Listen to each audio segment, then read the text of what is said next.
ይባረክ። ሳምንት ምን ጀምረን ነበር? የጸሎት መንገድ።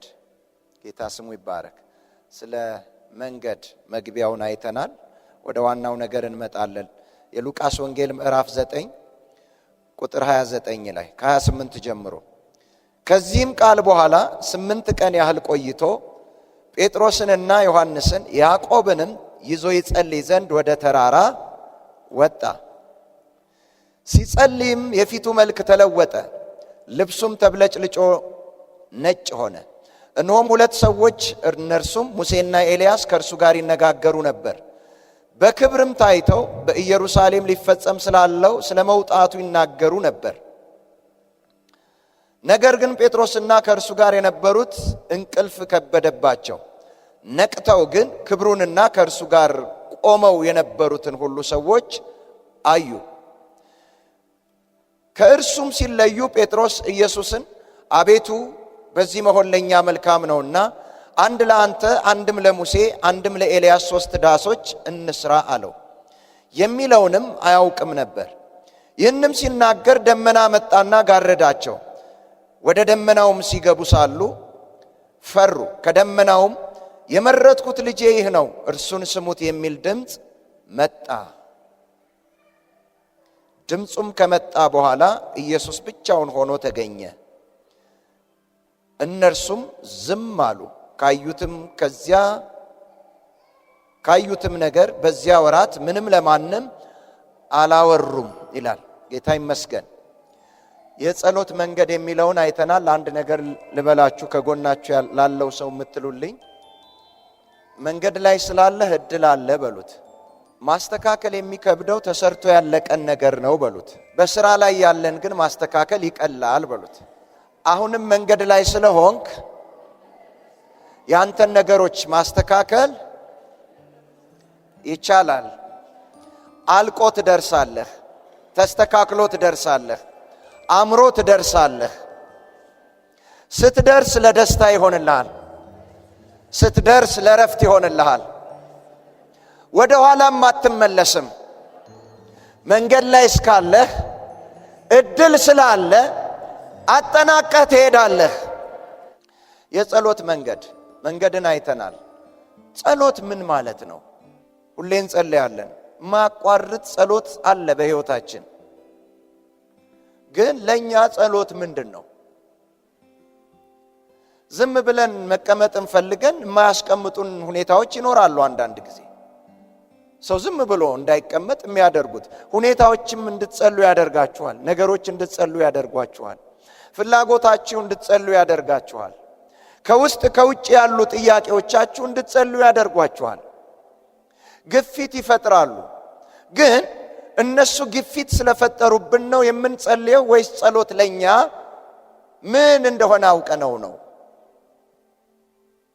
ምን እንደሆነ አውቀን ለጥያቄዎቻችን መልስ ለማግኘት፣ ለእንቆቅልሽ ፍቺ፣ ለጉድለት ሙላት፣ ለዝቅታም ከፍታን፣ ለተቋረጠም መቀጠልን፣ ለደረቀም ልምላሜን እንደነዚህ ብቻ መልሶች እየጠበቅን የምንጸልይ ከሆነ በእርግጥ ጸሎትን ብዙም አልተረዳ ነው። ምክንያቱም የሰማዩ አባታችን ጠይቀን ብቻ አይደለም ሳንጠይቅም ማድረግ ይችላል። በምድር ላይ እንዳሉ እንደ አሕዛቦች አትጨነቁ። ለምን? የሰማዩ አባታችሁ ይሄ ሁሉ እንዲያስፈልጋችሁ ምን ይላል አለ? ያውቃልና ያደርግላችኋል። አዎ እንዲደረግልን የምንፈልገው ጊዜ አለና እንጸልያለን፣ በጸሎት እናቀርበዋለን ፍላጎታችንን። ግን ጸሎት የምንፈልገውን መፈጸሚያ ብቻ ሳይሆን ከዛ ያለፈ ነገር ነው። ጸሎት ባጭር ቃል ከእግዚአብሔር ጋር ግንኙነት ማድረግ ነው። መገናኘት ነው። አንዳንድ ጊዜ ችግሮቻችን ላይ እንቆይና እነሱን አልፈን ከእግዚአብሔር ጋር አንገናኝም፣ ግን ጸልየን እንነሳለን። እነሱ ላይ ብቻ ነው ወሬያችን። እነሱ ናቸው። አይናችን እነሱ ላይ ነው ያለው። ስዕላችን እነሱ ላይ ነው። ሁለንተናችን በእነሱ ተይዟል። ከእግዚአብሔር ጋር ግን አንገናኝም። እና ጸልየን ተነሳን እንላለን። አውርተን አዋርተናቸው ረጅም ሰዓትም ልንቆይ እንችላለን እያወራን። 1 ሰዓት 2 ሰዓት 3 ሰዓት ግማሽ ቀንም ይቆያል። ከዛ እንነሳለን ጸሎት ጨረስኩ ብለን። አዎ እኛ ተነጋግረናል፣ አውርተናል። ከእግዚአብሔር ጋር ግን ላንገናኝ እንችላለን። ያለው ነገራችን ሁሉ እዛ ጋር ነው። ያንን እያሰብን ነው የምንጮኸው። እንዲለወጥ የምንፈልገውን፣ እንዲሰራ የምንፈልገውን፣ እንዲለቅ የምንፈልገውን፣ እንዲከፈት የምንፈልገውን፣ እንድናየው የምንፈልገውን እሱን ነው የምናየው። ግንኙነት እያደረግን ያለነው በቀጥታ ከማን ጋር ነው? ከነገሮቻችን ጋር ነው። ጸሎት ግን ግንኙነቱ ከማን ጋር ነው? እስቲ ከእግዚአብሔር ጋር ነው በሉ። ደገሙና። ለዚህ ነው ጸሎት መንገድ የሆነው። የምትፈልጓቸው ነገሮች መሃል ላይ ኖረው ካስቀሯችሁ እዛ እግዚአብሔር ጋር ለመድረስ አትችሉም፣ ያስቀሯችኋል። እነሱን ነው አልፈን መሄድ ያለብን። እንደውም ጌታ ኢየሱስ ማቴዎስ ምዕራፍ 22 ቁጥር 21 ላይ ሲናገር እንደዚህ ነው ያለው፣ አምናችሁም በጸሎት የምትጠይቁትን ሁሉ ምን ትላላችሁ? ትቀበላል። ምን ብላችሁ? ምን ማለቱ ነው? ይለወጥ እያልክ ሳይሆን መጸለይ ያለብህ እግዚአብሔር ሆይ ይህን ነገር ስለምትለውጠው ምን እልሃለሁ አምነህ ነው። እግዚአብሔር ሆይ የምትጀምረው ከነገሮች ሳይሆን ከማን መሆን አለበት? እስቲ ከእግዚአብሔር በሉ። ከእሱ ጋር መገናኘት መቻል አለብን። ሉቃስ ምዕራፍ 11 ላይ ከ1 ጀምሮ ስታነቡት አይሁዳውያኖች ወደ ጌታ መጡና እንደዚህ አሉት፣ ዮሐንስ ደቀ መዛሙርቶቹን እንደሚያስተምር እስቲ ጸሎት አስተምረን እኛንም አሉ። ለአይሁድ አሁን ጸሎት አዲስ ነገር ነው? የማያውቁት ሆኖ ነው? አያውቁትም።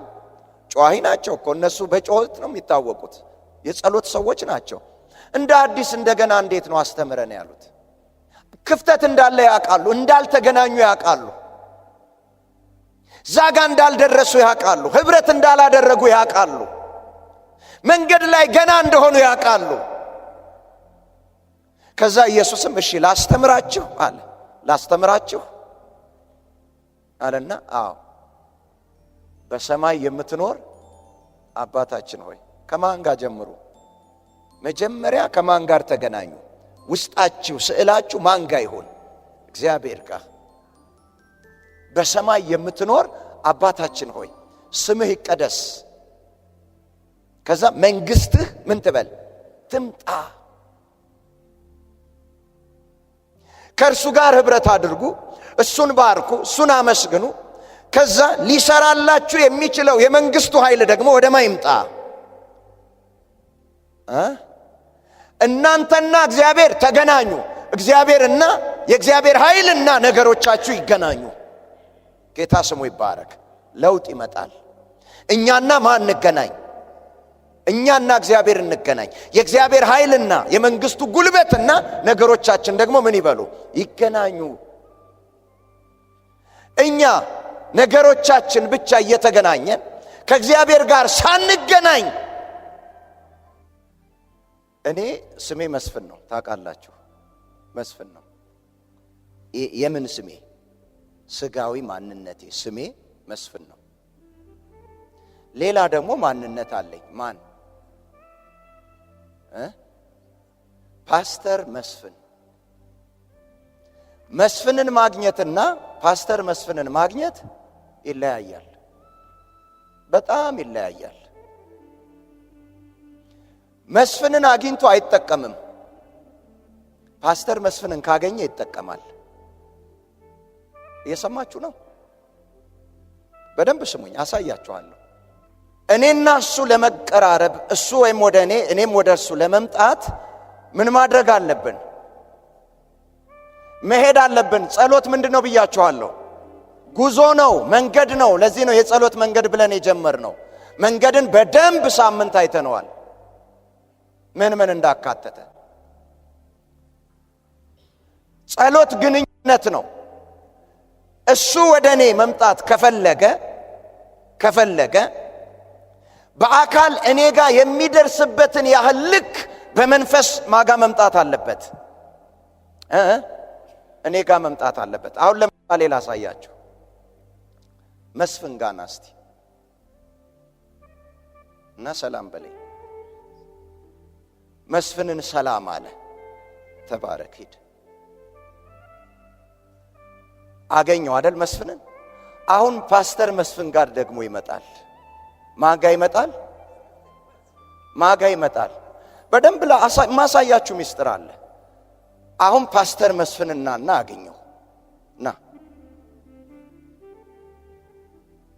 እንዴት ነህ? ንገሩኝ፣ ምንድነው ያልኩት? እንዴት ነህ? አሁን ያገኘው ምኔን ነው? እግዚአብሔር በእኔ ውስጥ ያስቀመጠውን ምን ቅባት። አሁንና ቅድም አንድ መሆን ይችላል ወይ? ልክ ወደ እኔ ሲመጣ አሁን የኔን ፓስተር መስፍን ጋር ሄዳለሁ ብሎ በዛ ልክ እንደመጣ አሁንም ወደ እግዚአብሔር ሲኬድ ሁሉን ቻይ አምላክ ይሄ ስዕል ተይዞ ነው የሚኬደው። አሜን አላችሁ።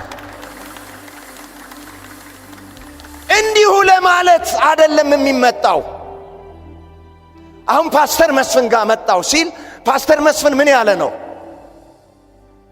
የተቀባ ነው። ማን የቀባው?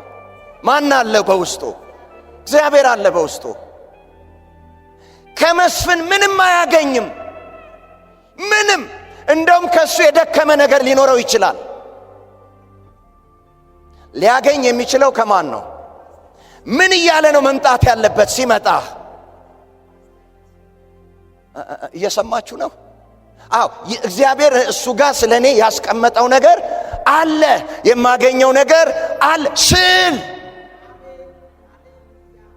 እንዲሁ አልመለስም። ጌታ ስሙ ይባረክ። ልክ እንዲሁም ወደ ጸሎት ስንመጣ በሰማይ የምትኖር አባታችን ሆይ ሲለው ወደ አባቱ ነው የሚመጣው። ምንም ሊጎድለው የማይችል አባት፣ የተዘጋጀ አባት፣ ኃላፊነት የወሰደ አባት፣ በሙላት የሚጠብቅ አባት። ይሄ ካለ በዚህ አመለካከት፣ በዚህ አስተሳሰብ፣ በዚህ ግንዛቤ ከሆነ የምንመጣው ከእግዚአብሔር አንዳች ነገር አናጣም። አሁን ለምሳሌ ና ቆይ እዛው ጋር ሁን። ያዕቆብ ላይ እንደዚህ ይላል፣ ሁለት ሐሳብ ላለሁ በመንገዱም ለሚወላውል ከእግዚአብሔር አንዳች ነገር እንዲያገኝ አይምሰለው ይላል። እንዲህ ያልከና እስቲ ከልብህ አድርገው። ቆይ ይሄ ሰውዬ እግዚአብሔር ከቀባው ቆይ እዛው ጋር ሁና። አሁን እግዚአብሔር በእውነት የሚሰራበት ከሆነ ዛሬ ነፃ ወጣለሁ። በእውነት ይሄ ሰው እግዚአብሔር ቀብቶት እንዳልሆነም ዛሬ አውቃለሁ። ምን ማለት ነው? የተቀባም ሰው ይመስለዋል፣ ያልተቀባም ሰው ይመስለዋል። የሰማችሁ ነው? ሙሉ ለሚፈልገው ነገር ምን የለውም፣ ስዕል የለውም፣ እርግጠኛ አይደለም። የሰማችሁ ነው? ላገኝ እችላለሁ፣ ላላገኝ እችላለሁ። ራሱን አሞት ከሆነ ዛሬ ይሄ ሰው ይጸልይልኛል፣ ከጸለየልኝ በኋላ ዳንኩኝ፣ ካልዳንኩም ደግሞ ገብቼ አስፕሪን ወስዳለሁ። ምን ችግር አለ? የሰማችሁ ነው? ፓናዶል አለ እወስዳለሁ እያለ በስንት ሐሳብ ነው ማለት ነው? በሁለት ሐሳብ ነው። እና ይምጣ እና በዚህ ሐሳብ መጥቶ አሁን እንደ ቅድሙም አይደል ተቃቀፍን ሁሉ ተሻሸን ሁሉ አብረን ቆምን ሁሉ ምን ያገኛል? ምን ያገኛል? ንገሩኝ። ምንም አያገኝ። ግን እንደዛች ሴት በደንብ ስሙ። ጸሎት ይሄ ነው። ያቺ ሴት እሄዳለሁ፣ የልብሱንም ጫፍ እነካለሁ፣ እፈወሳለሁም። ልብ በሉ፣ የምትሄድበት መንገድ ሪስክ አለው። ደም እየፈሰሳት ነው። እርግማን ውስጥ ነው ያለችው። በደንብ ስሙ። እሷ የነካችው ሰው ሁሉ ምን ይላል? ይረክሳል። ስለዚህ ማንም መንካቷ ከታወቀ ትወገራለች፣ ትሞታለች። ይሄ የለም ውስጧ። ስዕሏ ላይ ያለው ምንድነው? ማንንም ልንካ፣ እኔ ብቻ ማንንም ልንካ፣ ነክቼ እሱን ግን እነካዋለሁ፣ እድናለሁ። አሜን አላችሁ። ምኑን ብነካ? የልብሱን ጫፍ ብነካ ኃይል ከሱ ይወጣል። ስምህ ይባረክ። አሜን አላችሁ። የምነካው ልብስ ተራ ልብስ አይደለም። ጌታ ስሙ ይባረክ። ያ ጌታ ኢየሱስ እንደተናገረው የእግዚአብሔር መንፈስ በእኔ ላይ ነው፣ ለድሆች ወንጌልን እሰብክ ዘንድ ቀብቶኛል፣ ለታሰሩት መፈታትን፣ ለዕውሮች ማየትን፣ ለተጨቆኑት ነፃነትን እሰጥ ዘንድ ተቀብቻለሁ። ያ ቅባት ላይ ምን አለ? ልብሱ አለ። ልብሱ ከቅባቱ ጋር ንክኪ ያለው። ልብ በል። በዚህ መረዳት እንጂ ዳይሬክት በቀጥታ ጨርቁን አይደለም አስባ የመጣችው። ጨርቁን ብነካ ጨርቁ ያለፈበት ያ ቅባት እኔን ያገኘኛል። እየሰማችሁ ነው? እየሰማችሁ ነው? ስዕሉ ሊኖረን ይገባል። መጀመሪያ ማንጋ ነው የመጣ ነው ለጸሎት። ለዚህ ነው ጌታ ኢየሱስ ጸሎት አስተምረን ብለው ሲጠይቁት በሰማይ የምትኖር አባታችን ሆይ። ማንጋ? አባት ጋር፣ እግዚአብሔር ጋር። እግዚአብሔር ማለት ምንጭ ማለት ነው፣ መጀመሪያ ማለት ነው፣ መነሻ ማለት ነው፣ የሁሉ መገኛ ማለት ነው። ስለዚህ የምፈልገውን ማጋ አገኛለሁ? እግዚአብሔር ጋር አገኛለሁ፣ እሱ ጋር አገኛለሁ። በዚህ አመለካከት ጸሎታችሁን ምን በሉ? ጀምሩት። ጌታ ስሙ ይባረክ። አሜን አላችሁ። ልብሱን ምን ካልኩ ከነካሁ፣ ጌታ ስሙ ይባረክ። አሜን። መጋቢ መስፍን ነኝ። ጌታ ስሙ ይባረክ። በምን ሊያልፍ ይችላል? በምን ያልፋል? አሁን ነገሩ ከምን ጋር ነው? ከቅባቱ ጋር ነው። ያንኑ ቅባት ምን አላችሁ አለ? ቀብቷችኋል ይላል። አንተ ጋር ጉዳይ አለ በሉ። ድገሙና እስቲ ከጎናችሁ ላለ ሰው ስዕላችሁ ባለበት የናንተ ነገር ሁሉ በዛ አለ። ሰው ልቡ ባለበት በዛ ምኑ አለ ይላል? መዝገቡ አለ። ጌታ ስሙ ይባረክ። ወይም መዝገቡ ባለበት ልቡ በዛ መሆን አለበት። እና ጸሎት መንገድ ነው። ጌታ ስሙ ይባረክ። አሜን በሉ። ለዚህ ነው መንገድ ላይ ብዙ ነገሮች ሊኖሩ እንደሚችሉ ሳምንት ያየ ነው። እነዛን ሁሉ ያለፋችሁ እግዚአብሔር ጋር መድረሳችሁን እርግጠኞች ሁኑ። አሜን በልባክ። ጸሎት አስተምረን። ጸሎት መንገድ ነው። ማንጋ መድረስ አለባችሁ? መጀመሪያ እግዚአብሔር ጋር። ጸሎት ግንኙነት ነው ያልነው ለዛ ነው። ከማንጋ መገናኘት? ከእግዚአብሔር ጋር። በሰማይ የምትኖር አባታችን ሆይ ስምህ ይቀደስ፣ መንግስትህ ትምጣ። ወደማ ትምጣ? ወደ እኔ ትምጣ። ለምን? የእግዚአብሔር መንግስት ሁሉን ትገዛለች ይላል፣ ሁሉን ትችላለች ይላል። ስምህ ይባረክ። አለቅነት በጫንቃው ላይ ነው ይላል። ክብር ለኢየሱስ ይሁን። ፈቃድህ በሰማይ እንደሆነች እንዲሁ ቤት ትሁን። ማጋ? ያንተ ፈቃድ ብቻ እኔ ጋር። የሁኔታ አይደለም፣ የዲያብሎስ አይደለም። ክብር ለኢየሱስ ይሁን። ለምን? ከሱ በፊት ምኑ መጣለች? መንግስቱ መጣለች። ክብር ለኢየሱስ ይሁን። ከዛ በኋላ ወደ ጉዳዩ ገባ። ምን አለ ሲያስተምራቸው? ከዛ ፈቃድ በሰማይ እንደሆነች እንዲሁ በምድር የዕለት እንጀራችንን መቼ? ነገን እያሰብክ አይደለም። ለዚህ እኮ ነው አምናችሁ በጸሎት ዛሬ አሁን እንዳገኝ ፈልጋለሁ። ክብር ለኢየሱስ ይሁን። ዛሬ እንጀራ ፈውስህ ሊሆን ይችላል። እንጀራ ሰላምህ ሊሆን ይችላል። እንጀራሽ ጤናሽ ሊሆን ይችላል። እንጀራ ፍሬ ሊሆን ይችላል። ዛሬ ላይ የምትፈልገው ዛሬ ምን በለኝ ስጠኝ። ለምን መንግስቱ መጣለች። ክብር ለኢየሱስ ይሁን። አየ መጀመሪያ እንግዲህ ጸሎት ግንኙነት ከሆነ ከማን ጋር መገናኘት? ከእግዚአብሔር ጋር መገናኘት። የዕለት እንጀራችንን መቼ ስጠን? ዛሬ ዕለት ዛሬ ስጠን። ከዛ ቀጠለና ደግሞ ግንኙነቱን የሚያበላሹ ነገሮችን አጽዱ። ምን ማለት ነው? እኛም የበደሉንን ይቅር እንደምንል አቤቱ በደላችንን ይቅር በለን። አየ ግንኙነቱ መካከል የማያስፈልጉ ነገሮች እንዲገኙ አያስፈልግም። አንዳንድ ጊዜ ዝም ብለን እንጮሃለን። ማጥራት ያለብንን ማጥራት አለብን። መንገዳችን መሃል የገባውን ነገር ማስለቀቅ መቻል አለብን። አሜን በሉ። ለዚህ እኮ ነው ወደ ጸሎት ከመቆማችሁ በፊት አለ ጌታ ኢየሱስ ከጠላትህ ጋር ከባላ ጋር ከወዳጅህ በተለያየ ቨርሽን ላይ አይዋቸው አንዳች ነገር ካለህ መጀመሪያ ምን በለው አለ? ይቅርታ። ጌታ ስሙ ይባረክ። አሜን አሜን አትሉ? ለምን? የጠራኸው የሚመጣው ምንድነው? ቅዱስ ነው። በሰማይ የምትኖር አባታችን ሆይ ስምህ ምን ይበል? ይቀደስ። የት? እኔ ጋር። እግዚአብሔርን በልባችሁ ምን በሉት? ቀድሱት ተብሎ ተጽፏልና ስምህ ይባረክ። አሜን በልባክ። ክብር ለኢየሱስ ይሁን።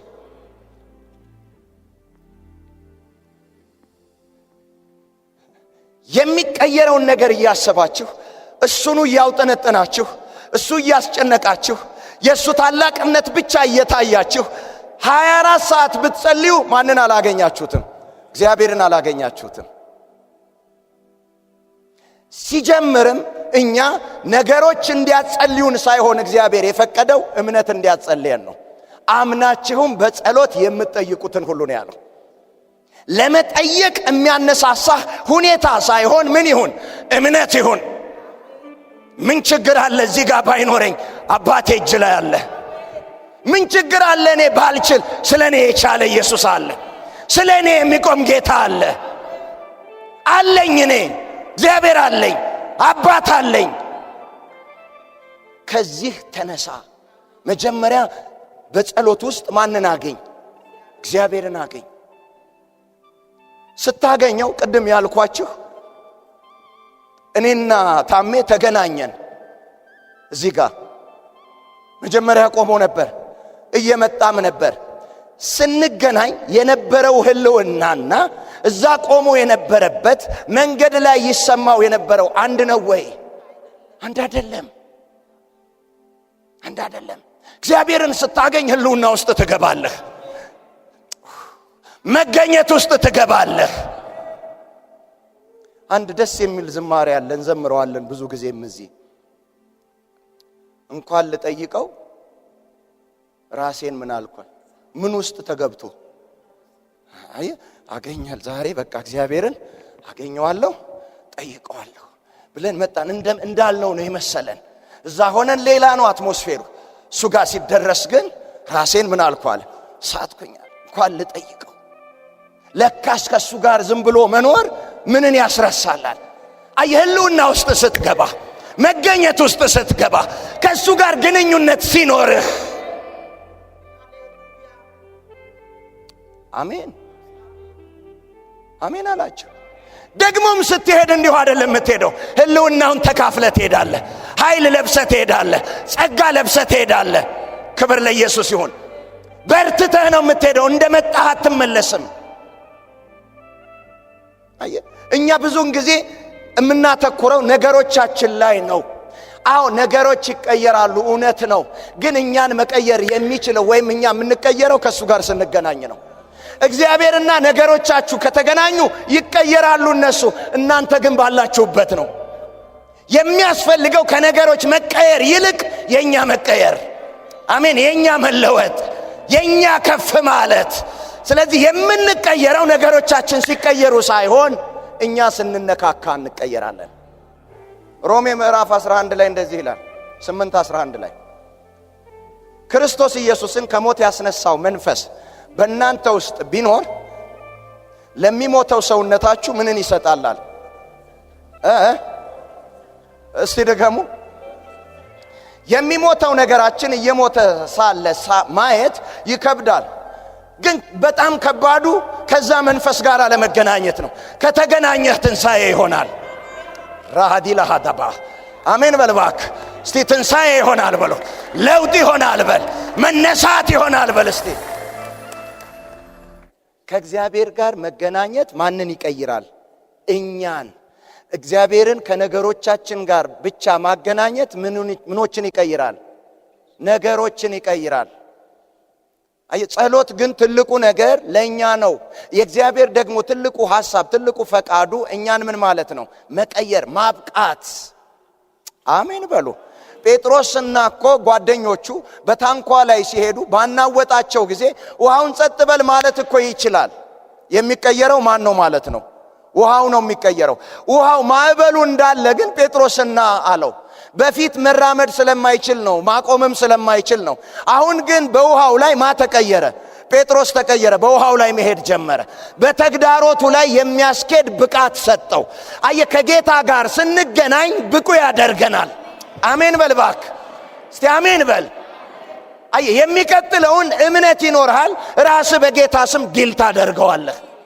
ጸሎት ምንድነው ብለናል? እስቲ ግንኙነት በሉ፣ ደገሙና በደንብ በሉ። ከማን ጋር? ከእግዚአብሔር ጋር፣ ከመለኮት ጉልበት ጋር፣ ከመለኮት ኃይል ጋር፣ ከመለኮት ህልውና ጋር። እግዚአብሔር ባለበት በእርሱ መገኘት ውስጥ ሁሉ ነገር ቀላል ነው። አሜን። እስቲ ሁሉ ነገር ቀላል ነው በሉ። እስቲ ቀላል ነው በሉ። እስቲ ድገሙና በደንብ በሉ። ከጎናችሁ ያለውን ሰው ያንተም ነገር ዛሬ እየተሰራ ነው በሉልኝ። ድገሙና ምክንያቱም በሉት እግዚአብሔር በቃሉ መንፈስ፣ በቃሉ ኃይል፣ በቃሉ ጉልበት መጥቷል።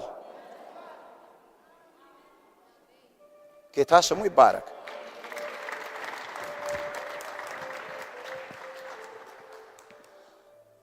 አምናችሁም በጸሎት የምትጠይቁትን ሁሉ ምን ትላላችሁ? ትቀበላላችሁ። ዋስትና የሰጠን የጠየቃችሁትን ሁሉ ትቀበላላችሁ ብሎ አይደለም። ዋስትና የሰጠን አምናችሁ የጠየቃችሁትን። መጠየቅ በጥርጣሬም ይጠየቃል። መጠየቅ በሁኔታ አስገዳጅነትም ይጠየቃል። አላሳርፍ ሲሉ አምኖ መጠየቅና ግን በጥርጣሬ መጠየቅ፣ በሁኔታ አስገዳጅነት መጠየቅ የተለያየ ነው። ጌታ ስሙ ይባረክ። እስቲ እኔ አማኝ ነኝ በሉ።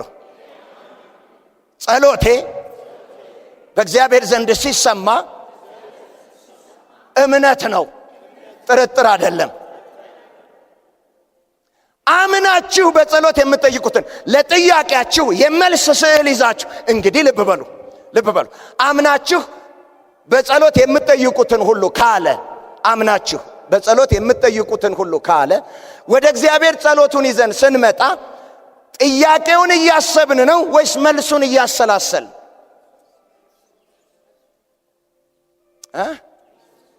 ንገሩኝ እንጂ መልሱን። ምክንያቱም ጥያቄ ይዛችሁ ስትመጡ ተስፋ ያደረጋችሁት ምኑን ነው? መልሱን ነው።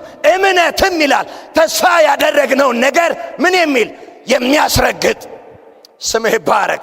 ስለዚህ የምጠይቀውን ነገር ምን እላለሁ? እቀበላለሁ። የሌለውን ነገር እንዳለ አድርጎ ምን የሚል የሚያስረዳ።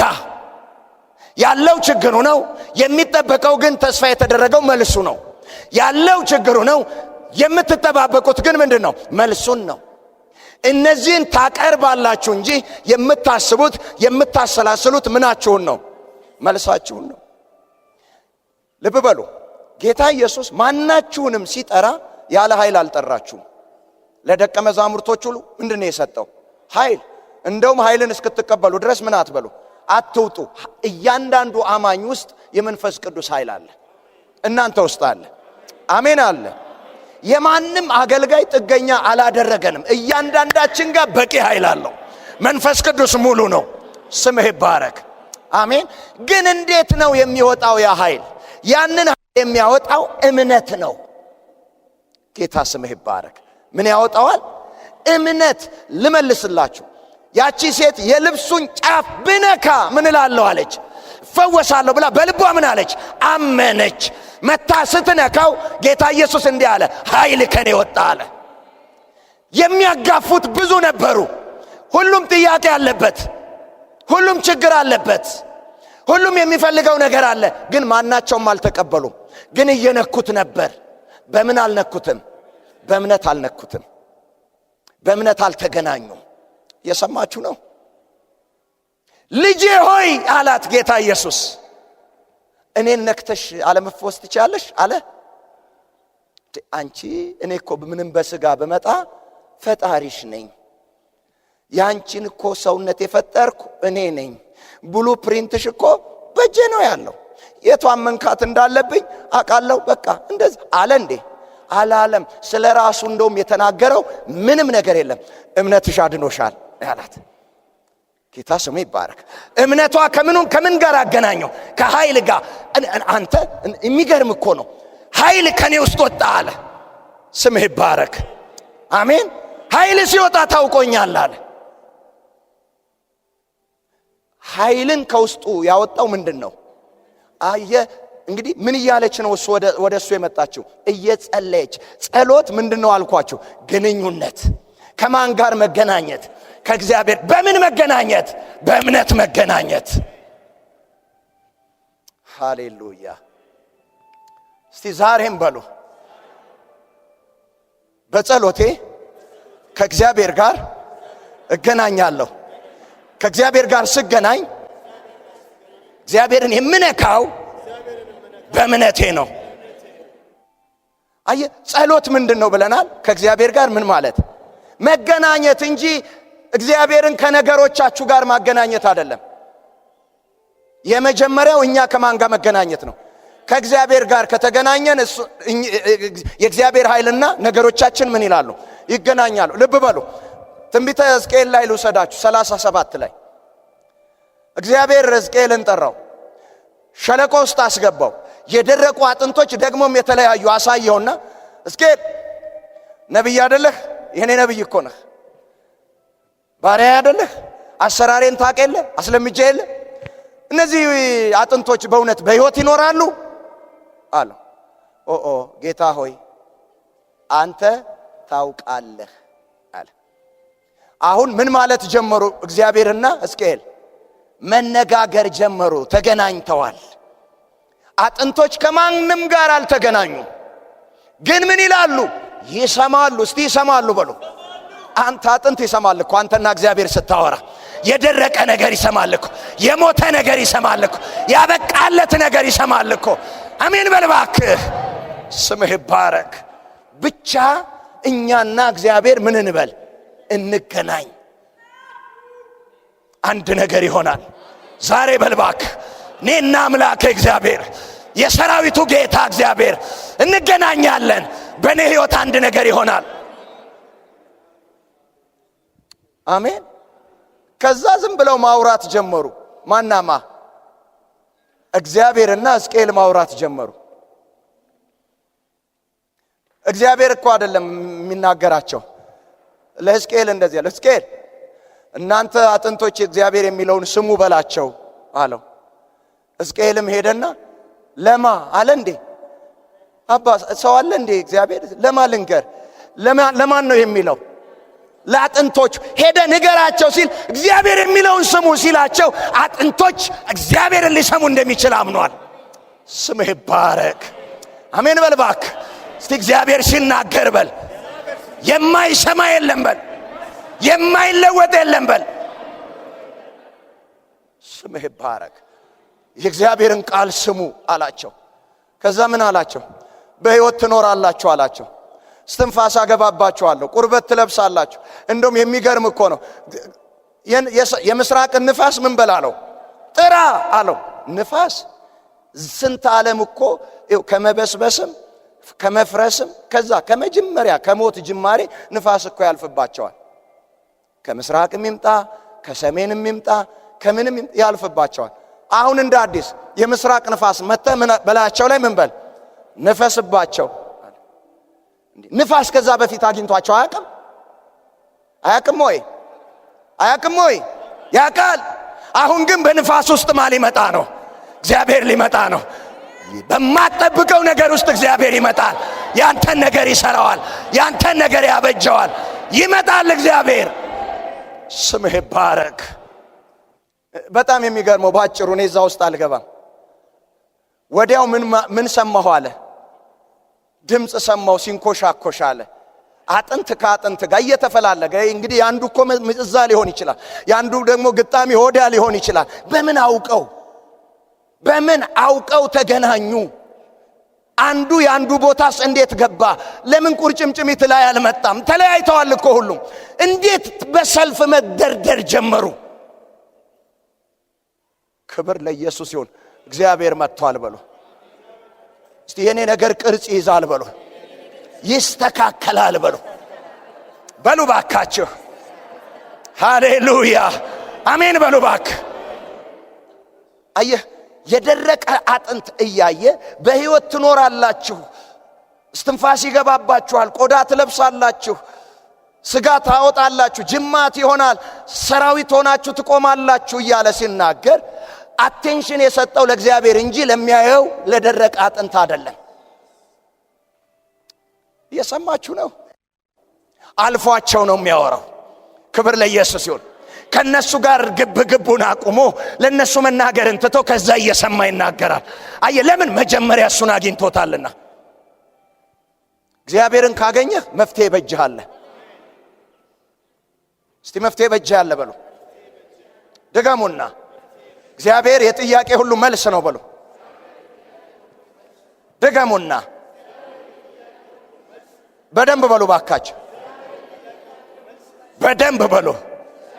ሳንጸልይ ስንቀር ቅር የሚለን ብዙዎች አለን፣ የሚያነጫንጨን። ጸሎት ምናችን ሆኖ ልማድ ሆቢ ሆኖብን፣ ግን እሱ መሆኑ ጥሩ ሆኖ እያለ በጸሎት የመጀመሪያው ከማን ጋር መገናኘት ነው?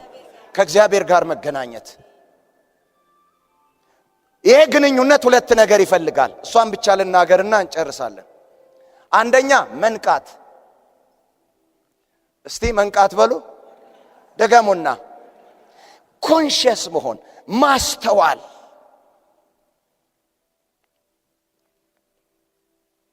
እግዚአብሔር ጋር መጥቶ እግዚአብሔር ጋር እንዳለ አለመንቃት አይከብድም?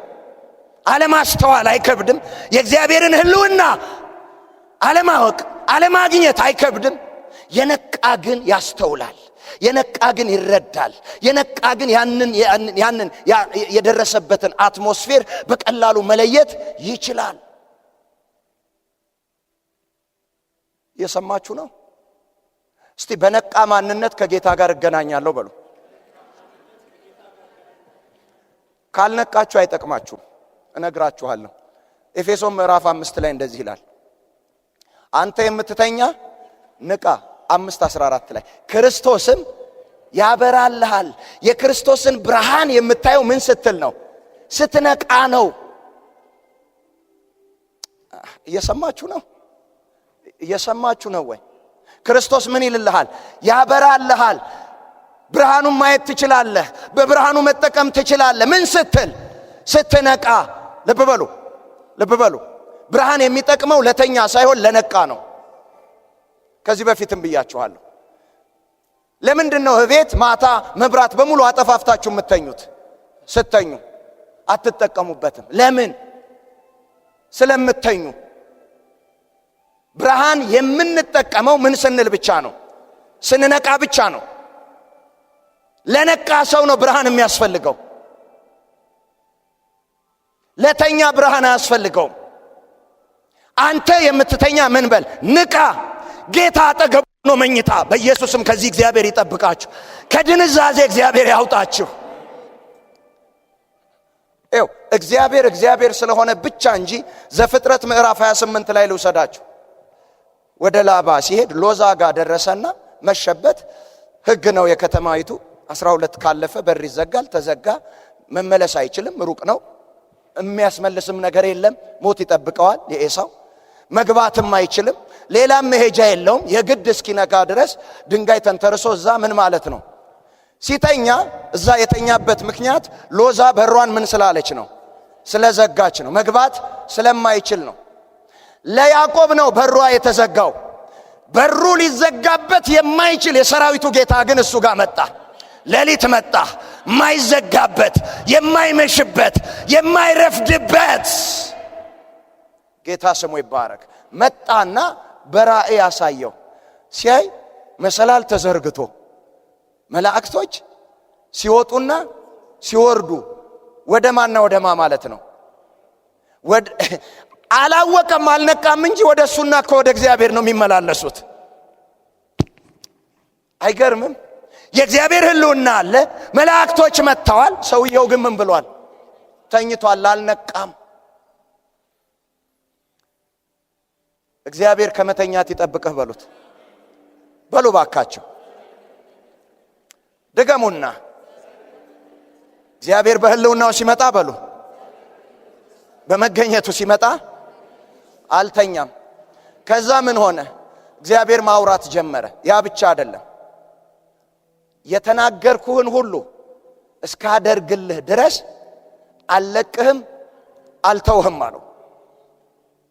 ወደ አባት ቤት መልሰሃለሁ፣ ለአባት የተናገርኩትን ምድር አወርስሃለሁ። ማት ነገር ነገረውና የነገርኩህን ሁሉ እስካደርግልህ ድረስ ምን አልልህም አልተውህም አለው። ከዚህ በኋላ ነቃ። ሲነቃ ስለት መሳል ጀመረ። ምን ብሎ እንደተሳለ ታውቃላችሁ? ወደ አባቴ ቤት ከመለስከኝ፣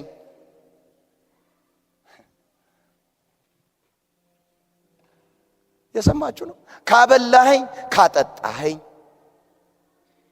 በመንገዴ ከኔ ጋር ከወጣህ፣ እኔም ከምትሰጠኝ ሁሉ ከ10 1 እሰጥሃለሁ። ይሄንን ሁሉ ብሎ አሁንም ድንዛዜ ውስጥ ነው። ከዛ ሲነቃ ምንድነው ያለው? በእውነት ይሄ ስፍራ የእግዚአብሔር ደጅ ነው፣ እኔም አላወቅኩም ነበር አለ። አያችሁ? ምን አላልኩም ነበር? ማመጥቶ ተገናኝተዋል፣ ግን ምን የለም? ንቃት የለም። ኮንሸስ አይደለም። እስቲ ትልቁ ነገር መንቃቱ ነው በሉ።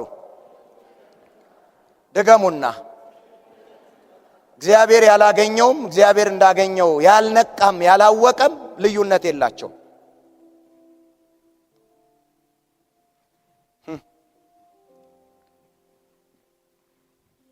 የመጀመሪያው ነገር ምን ማለት ነው? ለግንኙነቱ ኮንሸስ ነው። ኮንሸስ ሆነ ታወራለህ፣ ነቅተህ ታወራለህ፣ እያስተዋልክ ታወራለህ። መስማትም ብቻ አይደለም፣ አንዳንዴ በተኛ ማንነት ነው የምንሰማው ምን መልሰው። ሰሞኑን ባለቤቴ አንድ ነገር ነግራይ ለካ በተደጋጋሚ እሺ ብያታለሁ። ተኝቼ ይሆን ቆሜ እየሄድኳን ያንቀላፋው እንደሆነ አላቅም። በኋላ ትናንትና ስትነግረኝ እንዴት እንዲህ ይሆናል አልኳት። ምን ማለት ነው አለችኝ። በቀደምም ነግሬህ እሺ ብለኸኝ፣ ባለፈውም ነግሬህ እሺ ብለኸኝ፣ ባለፈውም ነግሬህ እሺ ብለኸኝ በተደጋጋሚ እና እንዴት ነው የምትቀይርብኝ አለችኝ። እኔ እነሱን ሁሉ አላቃቸውም አልኩ። ምን ሆኜ አይደለም ማለት ነው። ለእግዚአብሔርም እንደዚሁ ነው። ነቅቼ አይደለም፣ ኮንሸስ ሆኜ አይደለም። አንዳንዴ የምንሰማ ይመስለናል፣ እንዳንታለል የምናደምጠው ይመስለናል፣ የምንግባባ ይመስለናል ከእግዚአብሔር ጋር። ኖ መሆን የለበትም። ኮንሸስ መሆን መቻል አለብን። አሜን። ከእግዚአብሔር ጋር ባለን ግንኙነት ህብረት ተጠቃሚ የሚያደርገን የመጀመሪያው ነገር ምንድነው? መንቃት። እስቲ መንቃት በሉ ደገሙና። በአንዳንድ የእስራኤል ቦታዎች አለ ጳውሎስ እስካሁን ድረስ ምን ሆኗል አለ? ድንዛዜ ሆኗል። በጌታ በኢየሱስ ምን ሆኗል? ድንዛዜ። ይናገራል፣ ይሰራል፣ ያደርጋል፣ ምንም ልባቸው ውስጥ አይገባም። ምን ብለዋል? ደንዝዘዋል። ምን አላሉም? አልነቁም። እስቲ የጉብኝቴ ቀን ዛሬ እንደሆነ ነቅቻለሁ በሉ። ከእግዚአብሔር ጋር የምነካካበት በሉ፣ ከመንፈስ ቅዱስ ጋር የምነካካበት ቀኑ ዛሬ እንደሆነ አሁን እንደሆነ ነቅቻለሁ በሉ። አልተላለፍም በሉ። መቼ ነው ሰው የሚተኛው? ለእግዚአብሔር ነቅቶ ለሌላው ሕያው የሚሆነው መቼ ነው? መቼ ነው? ከእግዚአብሔር ይልቅ ለሁኔታዎች ሲነቃ።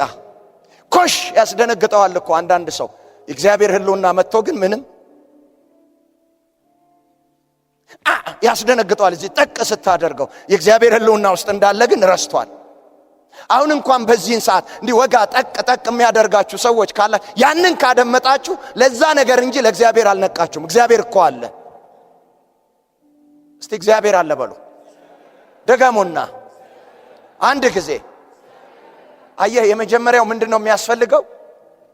እስቲ መንቃት በሉ። ድገሙ ባካችሁ በሉ ባካችሁ። እስቲ መንቃት በሉ። ሁለተኛና የመጨረሻው ምቹ መሆን።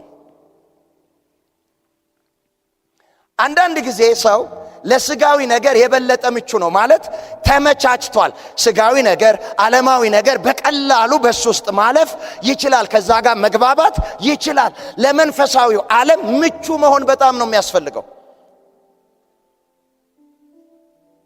የተመቸ፣ የተዘጋጀ፣ ሬዲ የሆነ ለሚለው ነገር ሁሉ በቀላሉ እሺ ማለትና ማድረግ የሚችል የተመቻቸ። ሐዋርያት ሥራ ምዕራፍ 14 ከቁጥር 1 ጀምሮ ስታነቡት ጳውሎስ ይሰብክ ነበር ይላል። ቁጥር 9 ላይ ስትደርሱ ከመወለዱ ጀምሮ ሽባ የነበረ ሰውዬ ጳውሎስ የሚሰብከውን ስብከት ትኩር ብሎ ምን ይል ነበረ? ያደምጥ ነበር። አሁን ለምን እየተመቻቸ ነው? የእግዚአብሔር መንፈስ በሱ ሕይወት ውስጥ ሥራ እንዲሰራ ተመቻችቷል። ከዛ ጳውሎስ ሲያየው ይላል ሰውየው ለመዳን እምነት እንዳለው አየ ይላል። ሃሌሉያ አሜን አላችሁ። ለመቀበል ተመቻችቷል። ከእግዚአብሔር ለመውሰድ ተመቻችቷል። መንፈሳዊው ነገር እሱ ውስጥ እንዲገባ ተመቻችቷል። ቅባት እንዲያልፍ ተመቻችቷል። በጌታ ቃል ስልጣን ቁጥጥር ስር እንዲሆን ተመቻችቷል። ራሱን ለማን አመቻቸ? ለእግዚአብሔር አመቻቸ። ከዛ ሲያየው ከዛ ምንም አላለም። ምንም ልጸልይ። አሁን ከቃል በኋላ ጸሎት ነው። እኔ እንደምለው እስቲ የሚያማችሁ ወደዚህ ኑ ምናምን የለም። ኦሬዲ ሰውየው ምን ብሏል? ምን ብሏል? ተመቻችቷል። ሊድን እንዳለው ምን አየ? እምነት አየ አለና እጁን ዘረጋና እጅህን አምጣ አለው። እጅህን አምጣ አለውና በጌታ በኢየሱስ ክርስቶስ ስም ተነሳና ተመላለስ አለው። ጌታ ስም ይባረክ። አሜን አሜን አላችሁ። ተነሳና ምን በል ልጸልይልህ አለው። ተፈወስ አለው። ሽባነት ይተርተር አለ። ክፉን ገሰጸ? አልገሰጸም። አንኮንሸስ የተዘጋጁ ሰዎች ያለው እኔም እኮ እንደዚህ በቀላሉ እንዲሁ ድራማ እንዳይመስላችሁ ይሄ ነገር በነገራችን ላይ አሜን ክብር ለኢየሱስ ይሁን። የጳውሎስ ስብከት፣ የጳውሎስ ሐዋርያነት፣ የጳውሎስ መቀባት ነው ሰውየው እንዲፈወስ ያደረገው ወይስ እሱ ለፈውሱ ኃይል ራሱን ማመቻቸቱ? አዘጋጅቷል። ወጥቷል። ከዚህ ከሽባነት ወጣ። ከመወለድ ጀምሮ አለመራመድ የሚለውን ነገር ለቆታል። ክብር ለኢየሱስ ይሁን። አሜን። ተመቻቸ። እስቲ ዛሬ በሉ ከእግዚአብሔር ለሚለቀቀው ጸጋ ለመቀበል ራሴን አመቻችቻለሁ በሉ። ድገሙና በሉ ለሃዲያባ ለሃዳባ ረሃዲያባ ረሃዲያባ ረሃዲያባ ረሃዲያባ ረሃዲያባ ኤላዲያ ኬልታራ ሃዳባኒያ ኬልታቤራ ጄሌዴቤራ ሃዳቦና ስምህ ይባረክ። ምን ያስፈልጋል? የውስጥ መመቻቸት። አሜን። የምን መመቻቸት? መንፈሳችሁን ማመቻቸት ማለት ምን ማለት ነው? ማዘጋጀት፣ ማስተካከል፣ ቦታውን ማስያዝ። ስምህ ይባረክ።